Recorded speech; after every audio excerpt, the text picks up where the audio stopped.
Okay. Hello. So, today I wanted to talk about something that actually happened to me in person. Crazy. So, what happened was, I gave blood today, and because I gave blood, I half accidentally encountered the Metallica blood donation giveaway, which has been happening due to the Metallica 72 seasons continued tour. So I went to the blood donation place, and the first thing that I saw was a sign on the front that said, unfortunately, we've run out of Metallica t-shirts. And I was like, okay, fantastic. I don't need one anyway. So good. I don't need more metal t-shirts. That's for somebody else. But they did have these. They had this pick, you see. And on the pick, we're actually going to look at the design a little bit. It's basically the same design down there, but it says on the back it says Metallica there, and then on the back it says twin.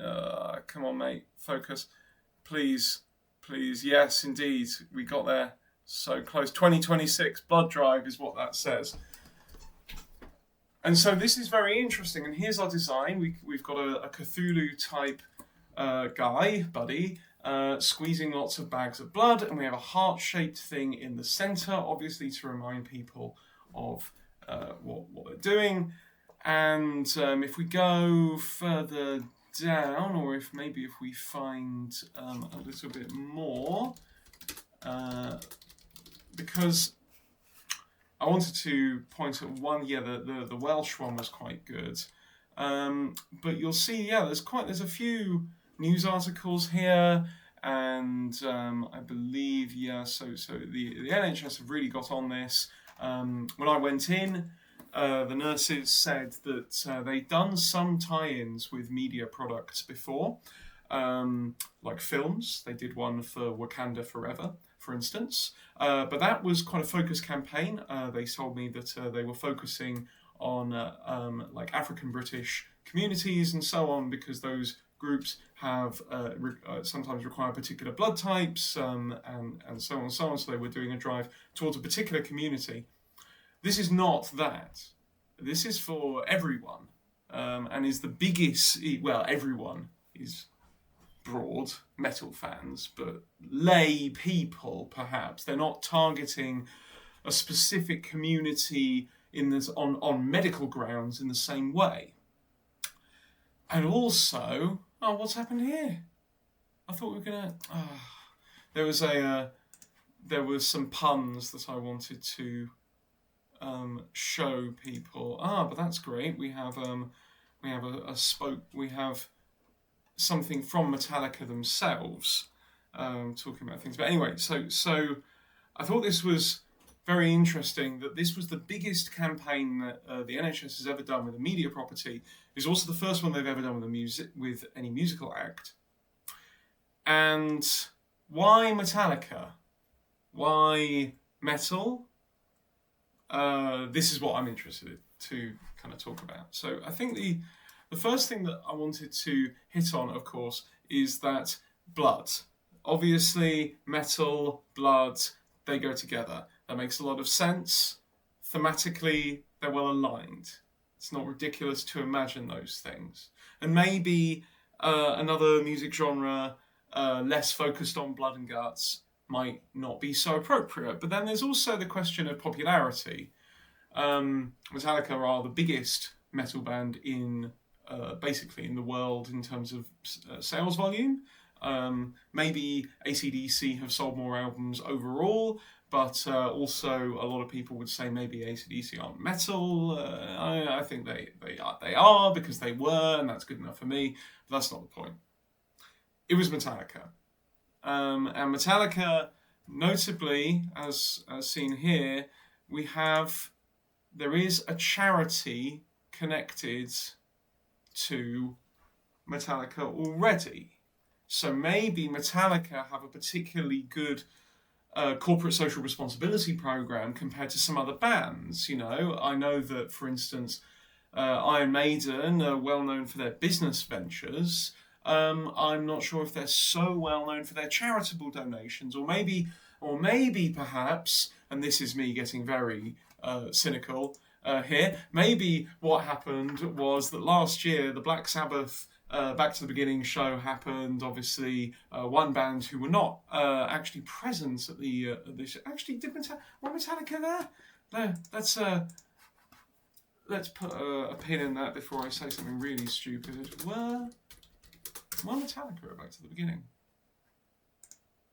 They were back to the beginning. Okay. Well, maybe. Okay. Let's be really horrible and cynical here. Let's say what happened is they are watching the gig and they see the enormous amount of money that Black Sabbath purportedly, don't have the actual finances, of course, but they purportedly raise a huge amount of money for hospital charities around Birmingham. And maybe Metallica saw that and thought, "Oh, this is gonna really earn Black Sabbath a lot of points. Not real money. In fact, they're losing money technically, but this is what Pierre Bourdieu would call social capital. They're accruing value, esteem amongst other people, amongst institutions and the like. So maybe Metallica saw the gig and thought, maybe we should get in on some of that. Maybe that's the case. But I also kind of wanted to push a little bit more on this. And to do that, we get to come back to one of my favourite points, which is, God, metal is getting a bit more normal nowadays. And obviously, this is a perfect case in point, that when I went to the blood donation centre, which I would understand as a fairly mundane activity that is part of my... not necessarily part of my life as a metal fan or as an academic. It's something that I think people should do generally, and even like my dad told me once that this is something that it's an important thing that you can do for the place that you live in, right? This is something that helps somebody out there in the public. It isn't about reaching a particular community based on shared interests. When you give blood for somebody just out there. So I thought this is quite interesting because Metallica being associated with such what I would think is a normal kind of a good thing, but a mundane thing. To see Metallica and all of the transgressive symbolism associated with the band. Also note, I would love, this is great, point out, this is they're not described as a metal band. This still happens quite a lot in kind of bureaucratic language. Similarly, when Ozzy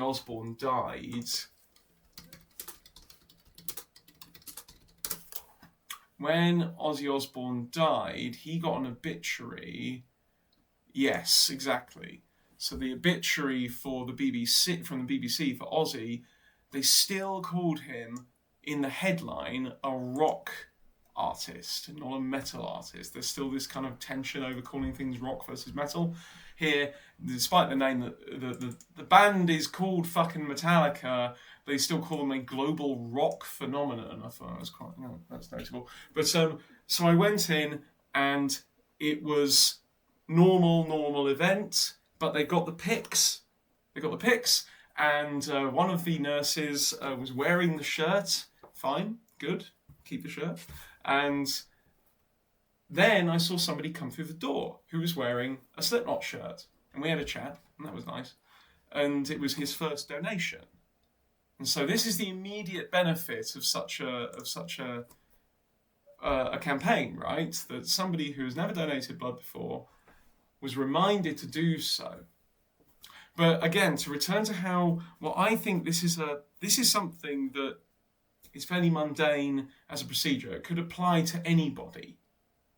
And that's kind of crucial, right? Because metal accommodates a diversity of opinion, to say the least. There are lots of different politics and levels of engagement with social institutions, with religions, with ethnic, lots of different ethnic groups are represented in metal.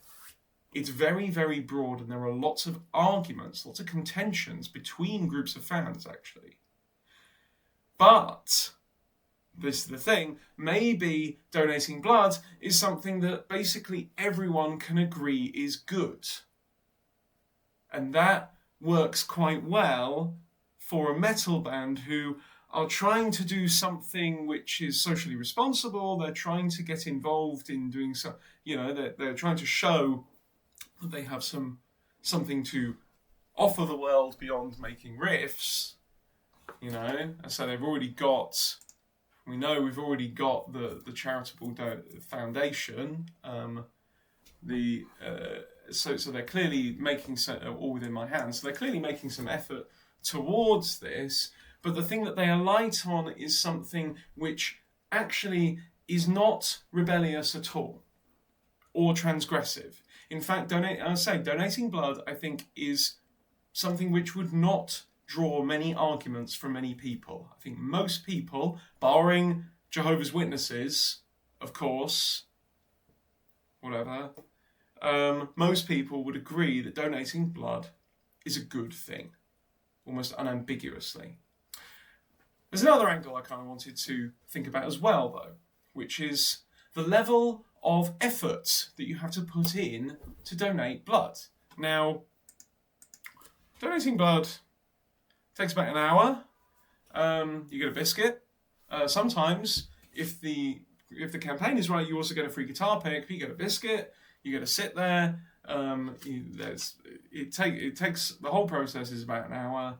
And you lose your pint of blood, and you go home. It's really, really simple. But it does require that you actually go somewhere and do it. It is a real process, and you do lose blood. Cool. Now let's compare this to sort of notable charity campaigns and fundraising efforts made in the past by musicians. So what about something like Live Aid, or maybe indeed the Back to the Beginning gig that happened last year, or maybe the various charitable gigs that happen all across the world for all kinds of causes all the time? What I want to say there is that these are often situated in terms of consumption. The fan knows that by paying money they are getting a concert, or that they are getting merchandise or something. They get something out of the experience, and in return they get entertainment. They know, even there's a kind of implied debt to it, where like they know that the musician isn't going to make money, or that any profits made will be donated to charity, or that whatever it is. And that actually impels people to attend in greater numbers. Isn't that interesting? Musicians, why would you pay the musicians? A good artist is kept starving, Like, how are they going to produce wonderful explorations of conflict and the sublime if they don't have a bit of salt in their porridge? Maybe that's the unconscious dynamic at the heart of that. But, so I think this is interesting then, that Metallica call on their fans to do a little bit more than just donate money. You could easily imagine a very large pop star touring the UK. Trying to think, obviously I went to Taylor Swift because she's the most popular, but also she is one of the tallest. So she is a very large pop star in that sense. But in such a case, they might ask for donations, or they might even, maybe there might be a tie-in of some kind of activity. But my thought is perhaps that metal fandom, which I would argue is typified by a lot of effort being put in on the part of the participants, big media collections, lots of concert attendance, consistently being into the culture for years, decades, blah, blah, blah. This kind of exaggerated commitment and focus on the culture, I think, is part of what I would call overdrive. This kind of exaggerated focus on doing the stuff of cultural production and reception. Maybe that emphasis on additional effort is then reflected in being able to ask your fans to go and donate blood, and they actually did, as I saw this morning. So yeah, just some thoughts on donating blood and why even this, this thing which, you go and donate blood, it's simultaneously brutal and clinical, right? Like they're taking literal blood out of you, but it's a very relaxed environment and they're trying to make everyone feel comfortable. And now metal has been brought in there, but not to destabilize it, but rather to reify this most mundane of civic duties. Cheers.